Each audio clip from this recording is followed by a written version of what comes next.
એવું કહી શકાય કે સબકોન્શિયસના લીધે તમને એન્ઝાઇટી આવે, બિલકુલ નહીં કે કોન્શિયસના લીધે. હવે હું એમ કહું કે મને ગુસ્સો આવ્યો, આપણે કહ્યું મને ખબર નહીં કેમ ગુસ્સો આવી ગયો, મને રોવું કેમ આવી ગયું. હું બેસીને આમ વિચારું, હમણાં કહું કે રોઈ છું, ના ના આવે. ના આવે. મેં ગુસ્સો કરી લીધો, યાર ખબર નહીં કેમ મને આ થયું. That means I am not aware. એટલે મારું સબકોન્શિયસલી મેં પ્રોસેસ કરી. હવે આપણે દિવસમાં 24 કલાકમાં મોસ્ટલી આપણે સબકોન્શિયસ પ્રોગ્રામિંગ ઉપર જ જીવીએ છીએ. ઓકે. અને એને આપણે અપગ્રેડ કરતા નથી.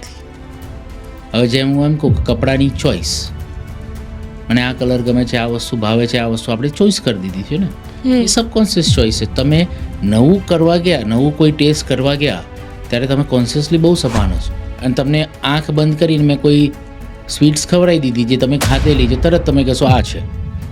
કઈ રીતે ખબર પડી? કોન્શિયસલી તો તમે દેખ્યું જ નથી.